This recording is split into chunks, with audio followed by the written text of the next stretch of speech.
Hello दोस्तों, मैं VN आर्य आपका स्वागत करता हूं दर्पण कंप्यूटर क्लासेज के यूट्यूब चैनल पर। कैसे हो सभी दोस्त?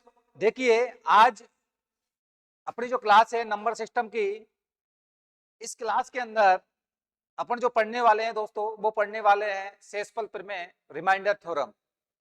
इससे पहले अपन ने भाजकता भाजकता के नियम, शेष इकाई का अंक ज्ञात करना, अंत में शून्यों की संख्या ज्ञात करना और भाजकों की संख्या, गुणनखंडों की संख्या, अभाज्य गुणनखंडों की संख्या देख ली है। जिस दोस्त ने पुरानी क्लास नहीं देखी है, उन क्लासों को पहले देख ले, उससे कि आपके ये टॉपिक समझ में आ जाए। तो देखिए दोस्तों, अपनी जो क्लास है, इस क्लास में आज अपन देखेंगे शेषफल प्रमेय। तो देखिए दोस्तों, आइए, शेषफल प्रमेय के एग्जाम के अंदर आपका क्वेश्चन पूछा जाएगा। उस क्वेश्चंस में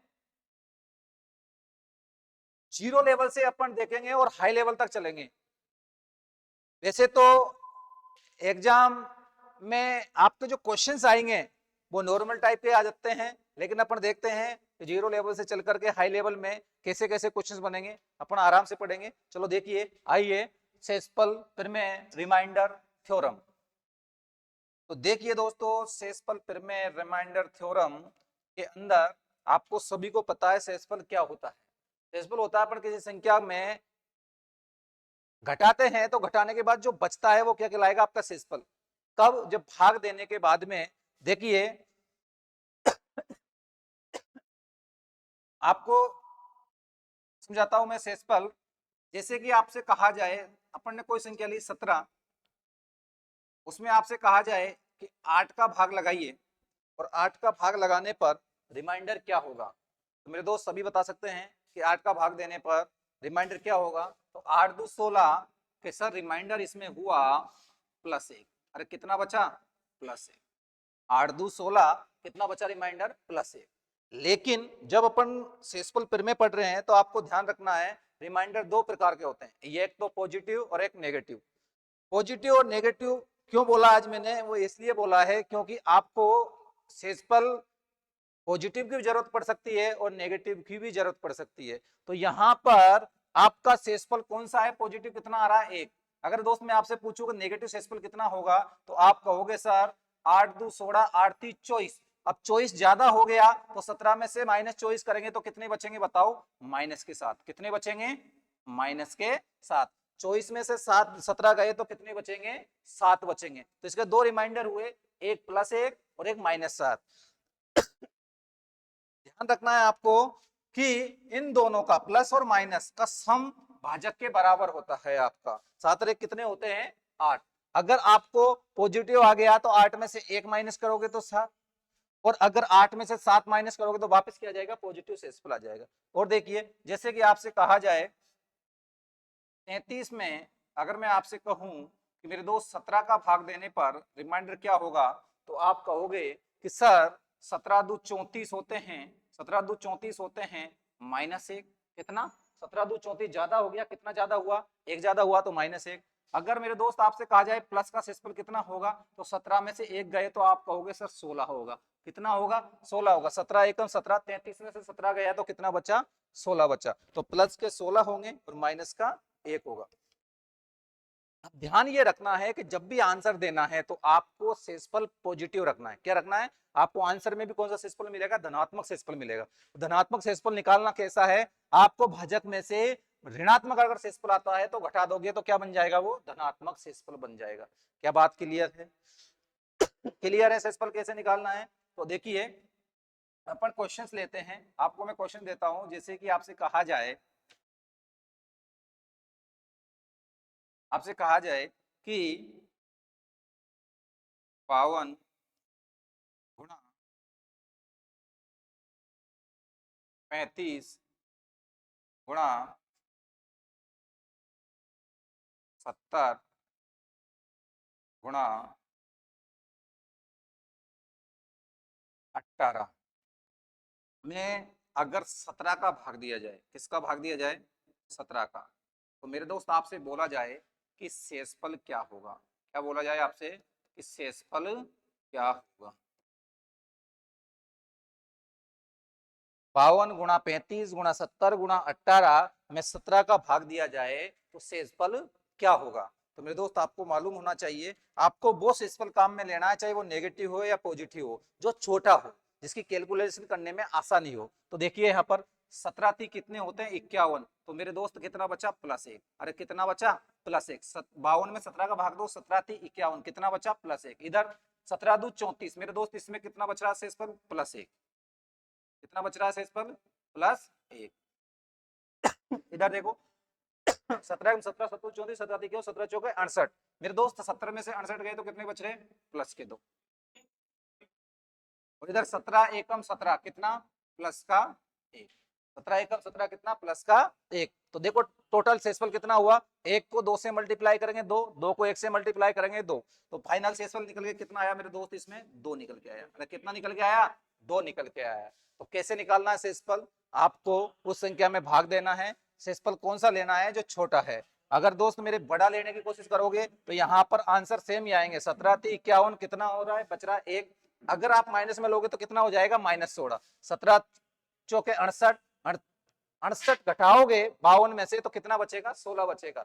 ऐसे अगर माइनस प्लस कोई सा भी लोगे तो आपका आंसर फिक्स है, कितना आएगा 2 आएगा। लेकिन लेना कौन सा यूज में है, जिसमें आपका शेषफल क्या है, छोटा है। कौन सा है, छोटा है।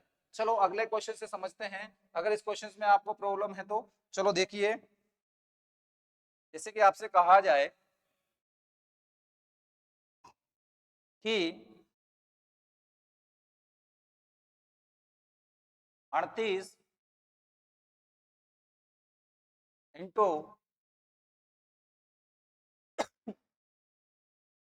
45 गुणा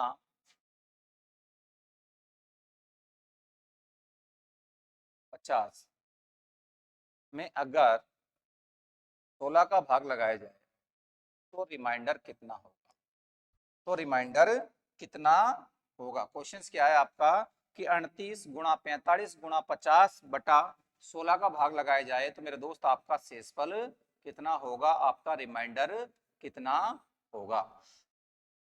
तो सर आप कहोगे कि यहाँ पर सर 16 दूं 32 और एक होता है तीसरी बार भाग दोगे 16 3 48, तो 48 में से कितना बचा, 48 में से 38 गए तो -10, माइनस के तो कितने आ रहे -10। और आपको 16 दूं 32, ऐसे कितने आ रहे मेरे दोस्त 32 और 6 कितने होते हैं 38, तो एक आ रहा प्लस का, जो छोटा आ रहा है प्लस का 16 3 48, 16 3 48, 48 ज्यादा हो गया, कितना ज्यादा हुआ 3, तो दोस्त मेरे कह सकते हो सर इसमें आपका -3, कितना आ रहा है शेषफल -3।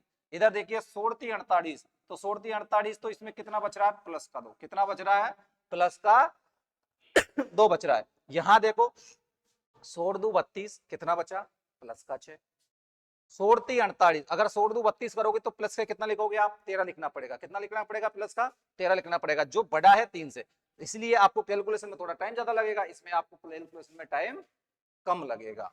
तो यहाँ मेरे दोस्त आपने लिया 16 3 48, कितना ज्यादा 3 ज्यादा मतलब -3। यहाँ 16 3 48 कितना ज्यादा है मेरे दोस्त +2, कितना रिमाइंडर बच रहा है प्लस का 2। अब देखते हैं इसको आगे बढ़ाए तो कितना हुआ, देखो 6 3 18, अरे 6 3 18 और 18 दो कितने होते हैं मेरे दोस्त 36, और 18 दो कितने होते हैं 36, लेकिन किसका माइनस का 36, और माइनस के 36 में अभी भी किसका भाग जा रहा है 16 का भाग जा रहा है। अरे किसका भाग जा रहा है 16 का भाग जा रहा है, 36 में अभी भी किसका भाग जा रहा है 16 का भाग जा रहा है। तो आप कहोगे कि सर 16 दूं 32, कितने बचे -4, अरे कितने बचे -4। लेकिन आपको बताया कि अगर आंसर देना हो उस टाइम आपका रिमाइंडर क्या होना चाहिए, पॉजिटिव होना चाहिए। अरे क्या होना चाहिए, पॉजिटिव होना चाहिए। तो मेरे दोस्त देखो दोस्तों, अपन यहां से 16 में भाग दिया तो कितना बचा था अपना -4, कितना 16 दूं 32, कितना बच रहा है -4। लेकिन आप जानते हो कि रिमाइंडर को जब आंसर देना होगा आपको तो ऑप्शन में मिलेगा पॉजिटिव। तो देखो 16 में से 4 गया तो आपका कितना बचेगा 12 बचेगा, कितना बचेगा 12। और आपको बताया था नेगेटिव और पॉजिटिव का जो सम होता है वो भाजक के बराबर होगा, कितना के बराबर होगा, अगर रिमाइंडर आपका नेगेटिव आ रहा है तो उसको आप भाजक में से घटा के लिख दीजिए। तो 16 में से 4 गया तो कितना हुआ आपका 12 हुआ। क्या क्लियर है। तो दोस्तों अपन नेक्स्ट चलते हैं, बहुत अच्छी थ्योरम बता रहा हूं आपको इसमें नेक्स्ट, उसका नाम है फर्मेट थ्योरम। क्या है, फर्मेट्स थ्योरम। तो देखिए फर्मेट थ्योरम होती क्या है, सबसे पहले उसमें बात करते हैं अपन देखिए फर्मेट थ्योरम, फर्मेट्स थ्योरम,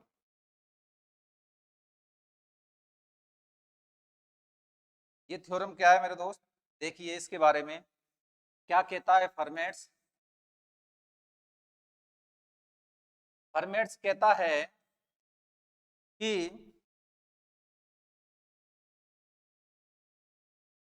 ए की पावर p-1 में अगर p का भाग दिया जाए तो मेरे दोस्त रिमाइंडर है वो आपका शेषफल जो है वो आपका हमेशा एक आता है।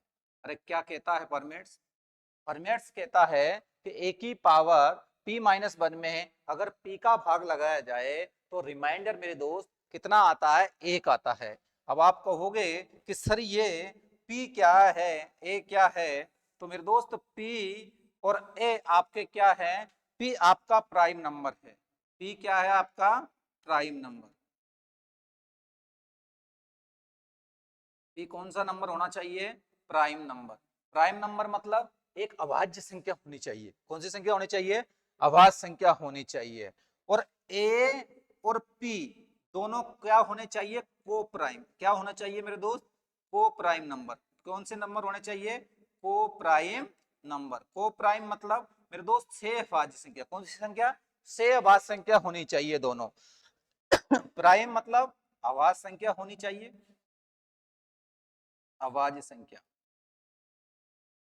और ए और पी दोनों मिला के कौन सी होनी चाहिए, से अभाज्य। कौन सी होनी चाहिए, से अभाज्य।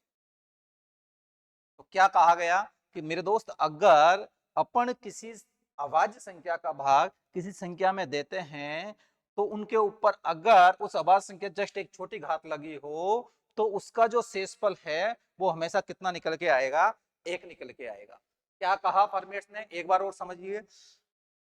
अगर आपको ये याद है तो आप 2 से 3 सेकंड में उसका आंसर दे दोगे। कैसे, ए की पावर p-1 अपॉन p बराबर शेषफल कितना होगा, एक। ये p क्या है, प्राइम नंबर। प्राइम नंबर को हिंदी में बोलते हैं अभाज्य संख्या होनी चाहिए ये। और a और p कैसे होने चाहिए, को प्राइम। को प्राइम मतलब सहअभाज्य संख्या के रूप में। सहअभाज्य संख्या मतलब, सहअभाज्य संख्या आपको बताई थी दोस्तों जब मैंने संख्याएं बताई थी, जब कि ऐसी संख्याओं का जोड़ा जिनमें कोई उभयनिष्ठ गुणनखंड ना हो या जिसका में से कितना हो, एक हो, उन्हें क्या कहा जाता है, सहअभाज्य संख्या कहा जाता है। तो इसका स्क्रीनशॉट ले लीजिए और आपको मैं बताता हूं दोस्त इसका उपयोग कैसे करना है। आपको उपयोग इस प्रकार करना है इसका कि आपकी जो फर्मेट थ्योरम है उसके आप आंसर 1 से 2 सेकंड में दे दोगे। कैसे, जैसे देखो, जैसे आपसे कहा जाए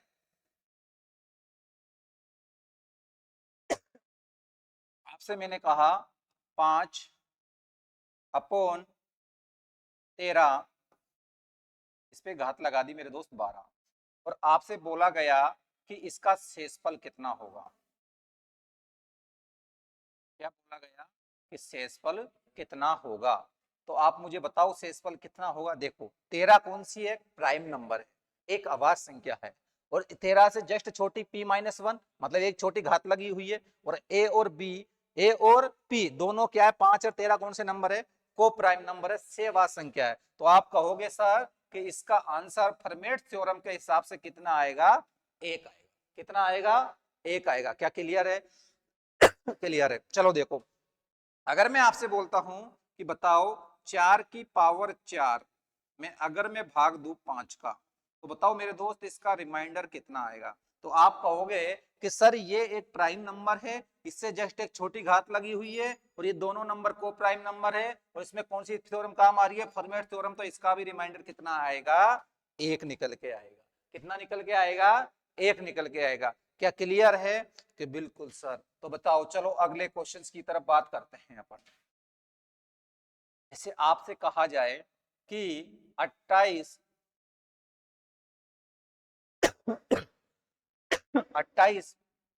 की पावर 102 अपॉन 103। 28 में अगर 28 की पावर 102 में अगर 103 का भाग लगाया जाए तो रिमाइंडर क्या होगा, यानी शेषफल क्या होगा। दोस्तों अगर ऐसे निकालने बैठेंगे तो इसमें बहुत टाइम लग जाएगा। तो मुझे बताओ इसका रेसिप्रोकल क्या होगा। तो आप कहोगे कि सर अभी आपने बताया था कि अगर ये एक अभाज्य संख्या हो और अभाज्य संख्या से जस्ट एक छोटी घात लगी हो, अगर ये दोनों से अभाज्य संख्या है तो उसका रिमाइंडर हमेशा एक होता है। क्या होता है? एक होता है। क्यों होता है? क्योंकि ये फर्मेट्स कहता है। कौन कहता है? फर्मेट्स थ्योरम कहती है। क्या क्लियर है? चलो एक क्वेश्चन सोल्व लेते हैं जिससे आपके डाउट क्लियर हो जाए। जैसे आपसे कहा जाए कि 37 यहाँ दे दिया आपको 34 और यहाँ दे दिया मेरे दोस्त आपको 36। अरे क्या दे दिया? 36। और आपसे पूछा जाए कि इसका रिमाइंडर क्या है, तो मेरे दोस्त आप कहोगे कि सर ये एक प्राइम नंबर है, ये एक अभाज्य संख्या है और जस्ट इससे छोटी एक घात लगी हुई है और ये दोनों को प्राइम नंबर है। तो सर आपने बताया था अभी कि ऐसी स्थिति में आपकी फर्मेट थ्योरम काम करती है और उसमें रिमाइंडर कितना आता है? एक आता है। क्या बताओ मजा आया कि नहीं आया? कि मजा आया कि नहीं आया? अगर मजा आया हो तो लाइक कर दो, चैनल को सब्सक्राइब करके अपने दोस्तों के पास शेयर कर दिया करो। शेयर करने में कोई कंजूसाई मत करा करो। तो देखिए यहाँ पर आपको समझ में आया फर्मेट थ्योरम। चलो और देखते हैं, आप प्रैक्टिस के लिए और देख लिए। जैसे कि आपसे कहा जाए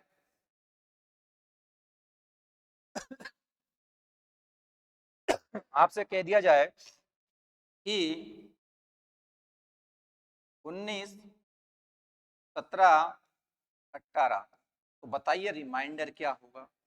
तो आप क्या कहोगे कि सर ये एक अभाज्य संख्या है और ये अभाज्य संख्या जस्ट छोटी एक घात लगी हुई है और इन दोनों में क्या है? ये को प्राइम नंबर है। तो सर इसका रिमाइंडर एक आएगा। अरे कितना आएगा? एक आएगा। क्या समझ में आई फर्मेट थ्योरम? तो सर बिल्कुल समझ में आई। तो अगर फर्मेट थ्योरम समझ में आ गई तो अपन नेक्स्ट थ्योरम लेते हैं। उस थ्योरम का नाम है आपकी विल्सन थ्योरम। तो देखिए दोस्तों नेक्स्ट थ्योरम है आपकी विल्सन थ्योरम। Theorem number 2। कौन सी थ्योरम? Wilson theorem.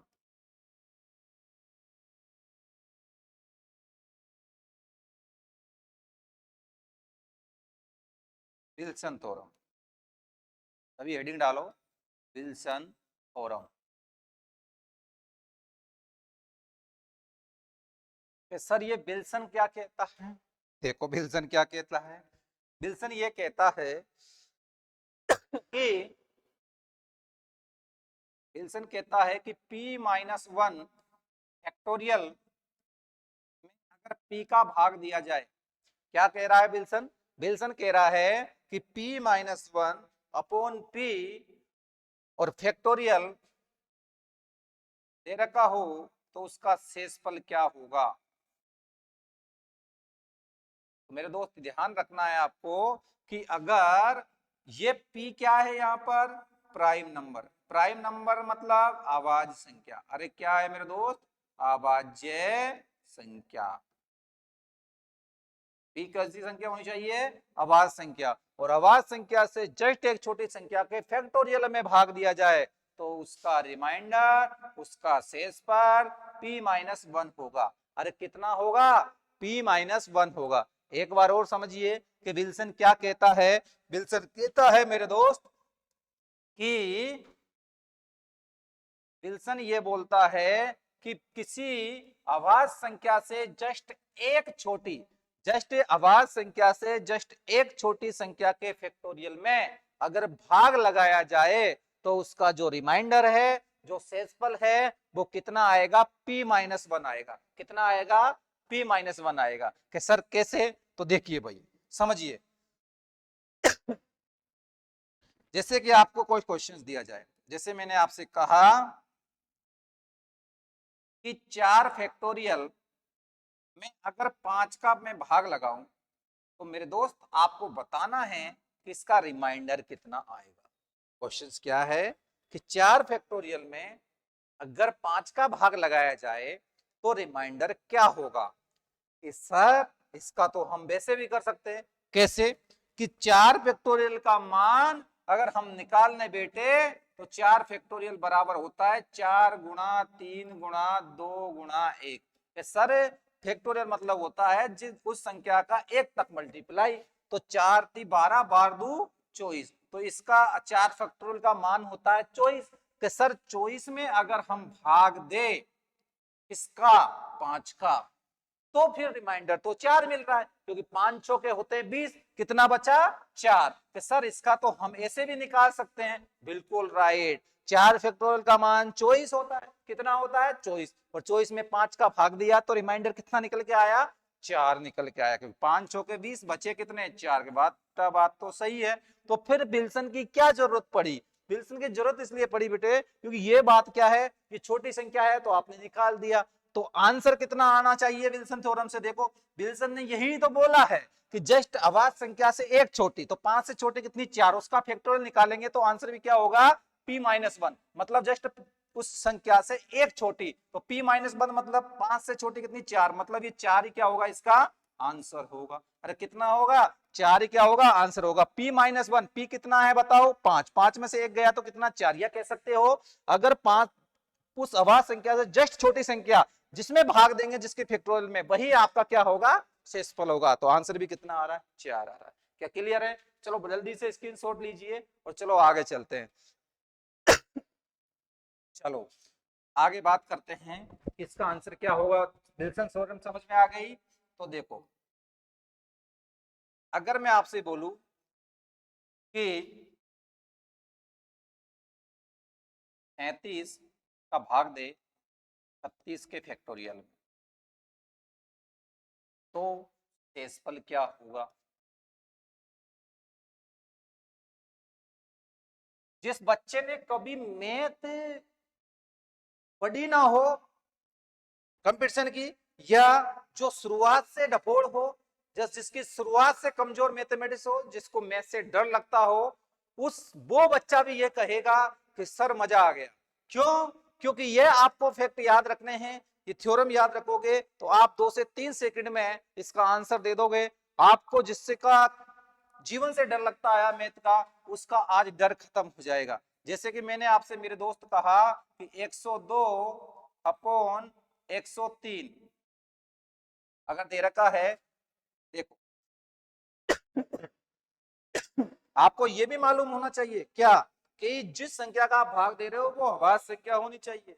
अगर वो अभाज्य संख्या नहीं है तो दोस्त मेरे आपको ये थ्योरम काम नहीं करेगी। अब 103 क्या अभाज्य संख्या है या नहीं, इसका आपको मालूम होना चाहिए, क्योंकि 103 में क्या 2 का भाग जा रहा है क्या, बिल्कुल नहीं। 3 का जा रहा है क्या, नहीं। 4 का नहीं, 5 का नहीं, 6 का नहीं जा रहा, 7 का 7 एकम 7 3 बचे नहीं जा रहा, 8 का नहीं जा रहा, 9 का नहीं जा रहा। तो मेरे दोस्त इसमें ये भी है कौन सी अभाज्य संख्या। तो देखो यहाँ पर आपको शेषफल फाइंड आउट करना है। अगर मैं आपसे कहता हूं कि 18 के फैक्टोरियल में अगर 19 का भाग लगाया जाए, और किसका भाग लगाया जाए 19 का भाग लगाया जाए, तो शेषफल क्या होगा। अरे शेषफल क्या होगा। तो देख मेरे दोस्त आपको विल्सन बताई थी, विल्सन यही कहता है कि अगर अभाज्य संख्या से जस्ट एक छोटी संख्या के फैक्टोरियल में भाग लगाया जाए तो बस जस्ट एक छोटी संख्या ही क्या होगी शेषफल होगी। देखो 37 एक अभाज्य संख्या है, इससे जस्ट फैक्टोरियल छोटा कौन सा रहा 36 फैक्टोरियल, तो आंसर भी कितना होगा 36। बेटा 37 का भाग देने के बाद 36 ही शेषफल आएगा। इसमें कितना आएगा 102। अरे कितना आएगा 102। क्यों आएगा, जो 103 अभाज्य संख्या जस्ट इससे एक छोटे फैक्टोरियल में भाग लिया जाया रहा है, तो p-1 यानी यही आंसर होगा। 19 से जस्ट छोटी संख्या 18, तो 18 ही क्या होगा आंसर होगा। अरे क्या बात क्लियर है क्या विल्सन थ्योरम समझ में आई क्या। तो आपको ऐसे ही क्या करना है कंप्लीट करना है। तो आज मैंने आपको 2 थ्योरम बताई। कितनी थ्योरम बताई 2। एक आपको बेसिक दी, एक आपको कौन से क्वेश्चंस करवाए बेसिक, तो उसको आप बेसिक थ्योरम कह सकते हो। बेसिक के बाद में आपको फॉर्मेट्स दी, फॉर्मेट्स के बाद में आपको बताई विल्सन। कौन सी बताई विल्सन। कल मैं आपको बताऊंगा साइक्लिक थ्योरम, एक बताऊंगा मैं एलजेब्रिक थ्योरम, और अपन एक्स्ट्रा आए हुए एग्जाम के क्वेश्चन भी देखेंगे। तो दोस्त देखना ना भूले नेक्स्ट की क्लास। तो आज की क्लास को अपन यहीं खत्म करते हैं, और अपन नेक्स्ट जो थ्योरम है उनका अपन नेक्स्ट पार्ट में उसका सॉल्यूशन देखेंगे, उन थ्योरमों के बारे में देखेंगे। तो अगर वीडियो आपको अच्छा लग रहा है तो लाइक कर दे, चैनल को सब्सक्राइब कर दे, और अपने दोस्तों के पास शेयर कर दे, और आप इस चैनल पे ऐसे ही प्यार बनाए रखे। मैं VN आर्य आपसे प्रॉमिस करता हूं कि आपको मैथ सिखाने की मेरी गारंटी है, बस आप जुड़े रहिए और शून्य से सीकर की तरफ अपन जरूर चलेंगे। और मेहनत करते रहिए, कर्म करते रहिए, कर्म करते रहना, फल की आस मत रखना, फल अवश्य मिलेगा। तो आज की क्लास को अपन यहीं वाइंड अप करते हैं। Thank you, all the best.